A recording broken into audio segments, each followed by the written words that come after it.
Hello everyone. सो आइए एक question solve करते हैं। क्वेश्चन है solve the integral e to the power sine square x bracket cos x plus cos cube x into sine x d x. सबसे पहले अगर इस आप इंटीग्रल को सिंप्लीफाई करोगे तो क्या मिलेगा, e to the power sine square x है ना, और cos x अगर कॉमन ले लो तो 1 plus cos square x into cos x sin x dx बन जाएगा। ठीक है, अब अगर यहाँ पे आप सब्स्टिट्यूट कर दो t बराबर साइन स्क्वायर एक्स, अगर t बराबर साइन स्क्वायर एक्स रखोगे तो यहाँ से आपको क्या मिलेगा, dt बराबर 2 sign x into cos x into D x.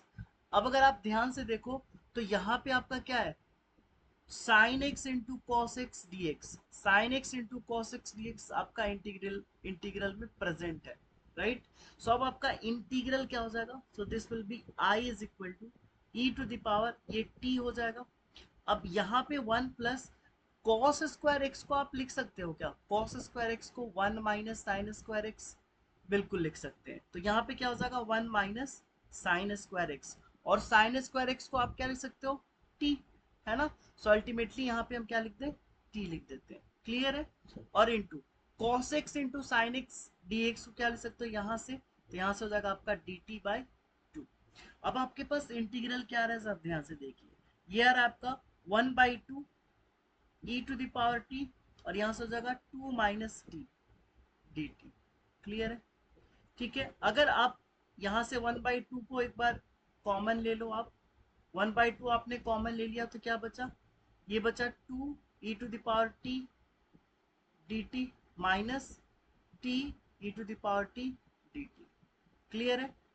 अब इस 1/2 से अगर आप मल्टीप्लाई भी कर देते हो तो आपको क्या मिलेगा, दिस इज इक्वल टू, यहाँ से 1/2 से करोगे तो ये 2 से 2 कट जाएगा, तो e to the power t d t, e to the power t d t मिल जाएगा यहाँ पे। एंड यहाँ पे आपको क्या मिलेगा, माइनस में 1/2, माइनस में 1/2 e to the power t into t d t. अब ये आप जानते हो सिंपल सा, यहाँ पे इंटीग्रेशन बाय पार्ट्स लगेगा।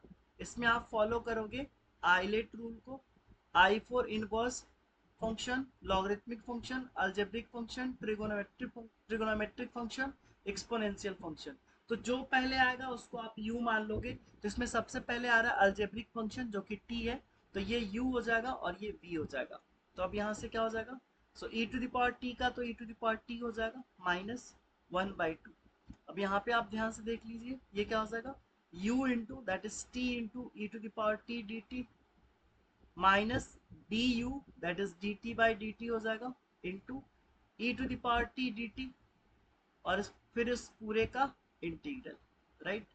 अब इसके बाद क्या हो जाएगा, so this is e to the power t minus 1/2, यहाँ पे आपको मिलेगा t into e to the power t minus ये 1 हो जाएगा e to the power t d t हो जाएगा, राइट।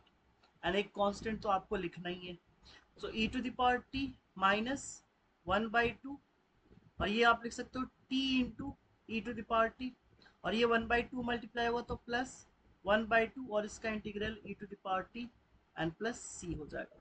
देखो ये e to the power t and half e to the power t, इसको आप क्या लिख सकते हो, 3/2 is equal to 3/2 e to the power t minus minus 1/2 t e to the power t, 1/2 t e to the power t and plus c. यहाँ से देखिए आप क्या कर सकते हो, 1/2 e to the power t common ले सकते हो, तो बचेगा 3 minus t, right, 3 minus t plus c. This is equal to 1/2 e to the power t आपने क्या माना था, तो टी बराबर आपने माना था साइन स्क्वायर एक्स, वापस से यहाँ पे रख लो, तो e to the power sine square x हो जाएगा and 3 minus sine square x हो जाएगा एंड प्लस सी, राइट। तो यही हो जाएगा आपका फाइनल आंसर, ये हो जाएगा फाइनल आंसर। आप चाहो तो इसको कॉस में भी कन्वर्ट करके लिख सकते हो, e to the power sine square x, ये हो जाएगा 3 माइनस, इसको लिख दोगे 1 प्लस कॉस स्क्वायर एक्स। तो इस टर्म में भी आप लिख सकते हो आंसर, 3 माइनस 1 हो जाएगा 2, तो 2 प्लस कॉस स्क्वायर एक्स हो जाएगा। साइन स्क्वायर एक्स को लिखोगे 1 माइनस कॉस स्क्वायर एक्स, तो कॉस स्क्वायर एक्स प्लस में हो जाएगा, तो 2 प्लस कॉस स्क्वायर एक्स, ये या फिर I think this will be the better answer, ये हो जाएगा आपका फाइनल आंसर। आई होप आपको ये सॉल्यूशन समझ में आया होगा। सो फिर मिलते हैं आपसे नेक्स्ट वीडियो में नेक्स्ट क्वेश्चन के साथ। तब तक टेक केयर, थैंक यू।